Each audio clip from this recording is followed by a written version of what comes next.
Assalamualaikum warahmatullahi wabarakatuh. Saya Audi Aulia. Saya Kestari Ramadhani. Di sini kita akan meremedial AS sejarah mengenai sampai politik. Ya. Yang pertama, Dark Age itu adalah zaman kegelapan, sebuah periode di mana masyarakat didominasi oleh kekhawatiran politik, ekonomi, dan budaya. Nah, Dark Age ini terjadi pada abad ke-5 sampai ke-15. Nah, ini pada tahun itu berarti pada tahun 476 sampai 1453 Masehi. Itu keluarnya terjadinya era reformasi yang terjadi pada gereja. Nah, ciri-ciri dari Dark Age ini tuh banyak kemunduran politik, kemunduran yang terjadi pada politik, ekonomi, dan budaya. Terus juga ada perang kekuasaan dari Romawi Barat, Karolinsia, Mongol, Karolinsia dan Mongol. Terus juga ada wabah Black Death di Eropa yang itu menyebar luas di sana. Terus juga Dark Age ini tuh ada beberapa negara yang tidak terdampak karena perbedaan beberapa wilayah mungkin, jadi ya ada itulah. Nah, negaranya itu yang tidak terkena oleh Dark Age itu adalah Spanyol dan Portugal. Nah, jadi kan Dark Age itu terjadi di Eropa Barat sama Eropa Timur. Nah, kalau di Eropa Timur itu kalau Eropa Barat itu kan kemundurannya tuh banyak gitu, kayak terjadinya tuh nggak ada kemajuan. Tapi sedangkan di Eropa Timur itu atau itu di zaman kekaisaran Bizantium Konstantinopelnya itu mereka kemajuannya tuh semakin maju gitu sama Eropa Barat. Penaklukan Konstantinopel itu dipimpin sama Sultan Mehmed II, ya kan. Nah, Sultan Mehmed ini tuh mengatur strategi untuk menguasai wilayah Turki Utsmani kalau nggak salah. Nah, terus strateginya itu adalah yang pertama itu adalah pembangunan Rumeli Nijar. Itu benteng besarnya tuh ada di Bosphorus. Terus juga ada penggunaan meriam. Terus Sultan Mehmed ini melakukan serangan laut dengan menyeret kapal ke darat. Jadi Sultan Mehmed II itu menguasai Turki Utsmani selama 53 hari. Jadi kayak dikepung itu sampai jatuh pada tanggal 25 Mei 1953. Terus juga Sultan Mehmed ini menyiapkan peta dan membuat perjanjian damai. Terus yang ketiga, rempah-rempah. Rempah-rempah ini tuh berada di pulau Belanda merebut rempah-rempah yang berada di Pulau Maluku, Jawa, dan Sumatera. Nah, terus juga terus yang paling umum, yang paling populer pada saat itu tuh rempah-rempah itu kapur barus. Kapur barus itu asalnya dari Sumatera, asal dari Barus. Nah, kapur barus ini tuh biasanya untuk sebagai obat, bumbu, parfum atau kecantikan. Terus juga penjelajah pertama rempah-rempah itu ada si Amerigo Vespucci. VOC awal dan utuh terjadi pada awalnya itu didirikan pada 20 Maret 1602 itu di masa Jaya Amir I. Tujuan VOC itu tuh menguasai untuk memperdagangkan rempah-rempah dan mencari lokasi strategisnya untuk pelabuhan. Nah, faktor VOC itu dalam persaingan dengan bangsa Eropa lain menggabungkan usaha para pedagang. Terus juga namun dengan beberapa hal VOC mengalami kemunduran.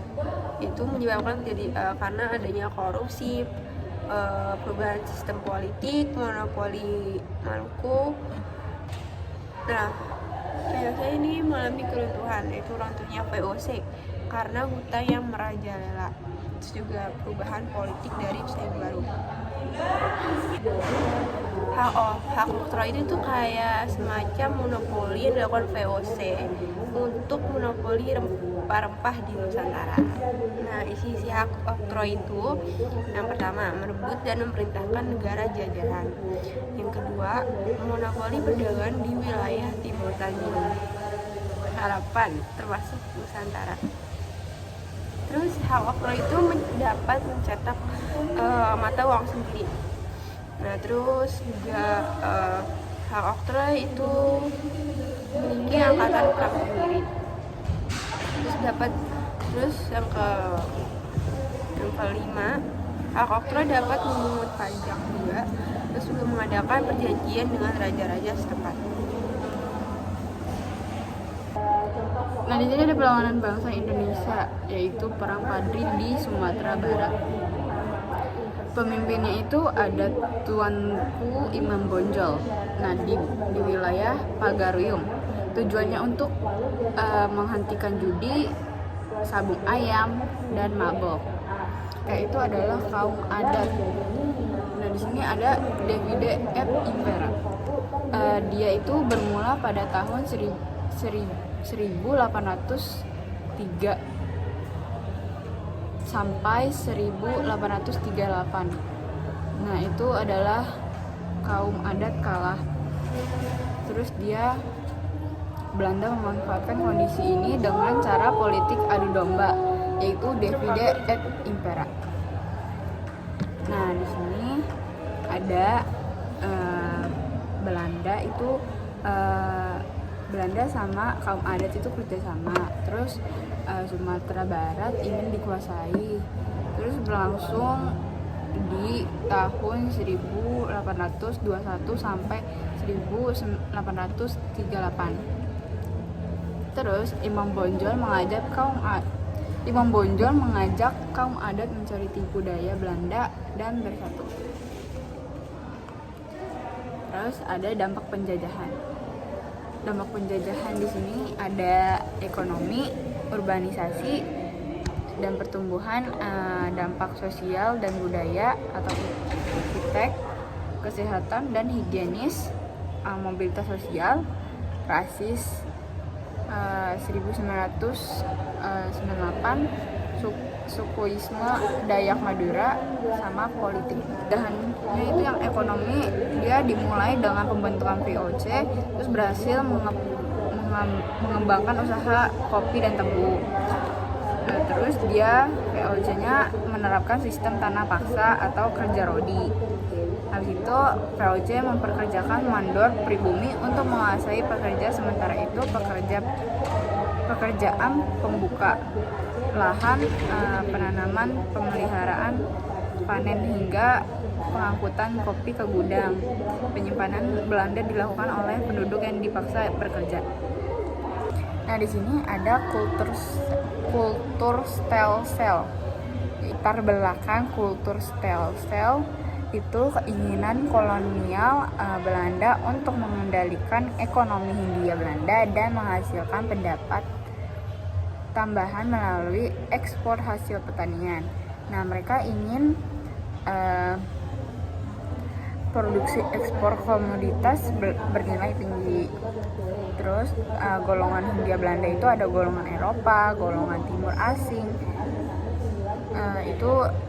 Golongan Timur Asing itu terdiri dari Cina, Arab, India, sama negara lainnya sebagai kelas kedua. Terus ada golongan pribumi. Ada politik liberal. Politik liberal itu adalah politik atau pintu terbuka adalah ketika Belanda memperbolehkan pihak swasta bercampur tangan. Berkata keluar kebijakan baru tentang politik baru, yaitu politik etis. Nah, etis itu adalah program yang disebut Trilogi Van Deventer. 3 isi dari Trilogi Van Deventer yaitu edukasi, transmigrasi, sama irigasi. Sekian dari kami. Wassalamualaikum warahmatullahi wabarakatuh.